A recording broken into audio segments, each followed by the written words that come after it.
নমস্কার বন্ধুরা, শিউলিদি রান্নাঘরে তোমাদের সবাইকে স্বাগত। আশা করি তোমরা খুব ভালো আছো। আমি মোটামুটি আছি, কারণ আমার শরীরটা খুব খারাপ ছিল। দেখো, আজকে অনেক দিন পর কুচো চিংড়ি পেয়েছি। তো চিংড়িগুলো সুন্দর পরিষ্কার করে ধুয়ে নিয়েছি। চিংড়িগুলোর খোসাগুলোও কিন্তু আমি ফেলিনি। এটা দিয়েও একটা রেসিপি করব, তোমাদের দেখাবো। তো আজকে কুচো চিংড়ি দিয়ে আমি কী দিয়ে করব সেগুলো দেখো। ঝিঙেল, মিষ্টি লাইয়ের ডগা আর দুটো আলু এখানে দেব। আর এটা দিয়ে খুব পাতলা একটা তরকারি করব এবং খুব কম মশলায়। তো চিংড়ি মাছগুলো আমি ওভেনে কড়া বসিয়ে তেল দিয়ে আমি সেখানে লাল লাল করে ভেজে নিয়েছি। তারপর সেই তেলে কিন্তু একটা আমি মাঝারি সাইজের পেঁয়াজ নিয়েছি, সেখানে হাফ পেঁয়াজ আমি দিয়েছি। একটু কালো জিরা দিয়ে পেঁয়াজগুলো লাল লাল করে ভেজে নেব। তারপরে কিন্তু ঝিঙে আলুটা আমি ধুয়ে নিয়েছিলাম, সেগুলো আমি এখানে দিয়ে দিব। তারপর আন্দাজ মতো নুন দিব, আর হলুদ, 3-4টা কাঁচা লঙ্কা চিড়ে দিব, সামান্য একটু শুকনো লঙ্কার গুঁড়ো দেবো। আচ্ছা বন্ধুরা, বলছি কি, কড়াইটা দেখে তোমরা হয়তো খুব খারাপ ভাবছো আমাকে। দেখো, এই কড়াইটাতে রান্না করতে আমার ভীষণ ভালো লাগে, কেননা এটা খুব সুন্দর লেগে যায় না। আর আরও কড়াই আছে, সেগুলোতে লেগে যায়, যার জন্য কিন্তু আমি এটাতেই করছি। কড়াইটা কিন্তু মোটেও আমার অপরিষ্কার না। তবে হ্যাঁ, এটা ঠিক বলতে পারো, কড়াইটাতে খাওয়াটা আমার উপকার হচ্ছে না, কেননা এটা নন স্টিক ছিল। এটাতে আমার অনেকটাই ক্ষতি হয়ে গেছে। তো আশা করব পরবর্তীতে একটা কড়া কিনে নিতে। দেখো, এখন আমি কি মশলাটা করব।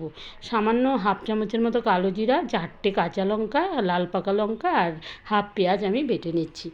আর সবজিটার মধ্যে আমি নুন, হলুদ আর লঙ্কা গুঁড়ো দিয়ে আমি কিন্তু ঢেকে দিয়েছিলাম 5 মিনিটের মতন। দেখো, ঝিঙে তো একদম সব কিছু, ঝিঙে আমি জল দিইনি এখানে, আলুও মোটামুটি সেদ্ধ হয়ে গেছে। এবার কিন্তু আমি যে কুমড়োর ডগাগুলো কেটে নিয়েছিলাম, সেটা আমার মেয়েকে বলছি দিয়ে দিতে। সেই ডগাগুলো কিন্তু এখন দিয়ে দিয়েছি, কেননা আগে যদি দিয়ে দিতাম, তো কুমড়ো বা লাউয়ের ডগা যদি তুমি আগে দিয়ে দাও, তাহলে কিন্তু বেশি সুসিদ্ধ হয়ে গেলে খাবারটা খুবই টকটক হয়ে যাবে, টেস্ট আসবে না। তাই আমি এখন দিলাম। একদম সব কিছু মজে এসেছে এবং খুব সুন্দরভাবে সেদ্ধ হয়ে গেছে। এখন কিন্তু আমি এখানে জল দিয়ে দেবো। তো যেহেতু এটা আমি ঝোল ঝোল করব, সেই হিসাবে আমি বেশ পরিমাণে ঝোল দেবো। এটা গামাখাও করে খেতে পারো। তো আমার কাছে এই গরমের দিনে হালকা পাতলা এরকম ঝোল খুব ভালো লাগে। যদি তোমাদের এরকমভাবে রান্নাটা ভালো লাগে, তাহলে একটিবার বাড়িতে ট্রাই করবে। আর এরকম কুচো চিংড়ি দিয়ে দেখবে অসাধারণ লাগবে, খাবার পাতে জমে যাবে একদম, ছোট থেকে বড় সবাই কিন্তু খাবে। তো দেখো বন্ধুরা, এবার ঝোল ফুটে উঠেছে, আমি কিন্তু সেই চিংড়ি মাছগুলো আমি দিয়ে দিয়েছি। তারপর কিন্তু একটু নাড়িয়ে চাড়িয়ে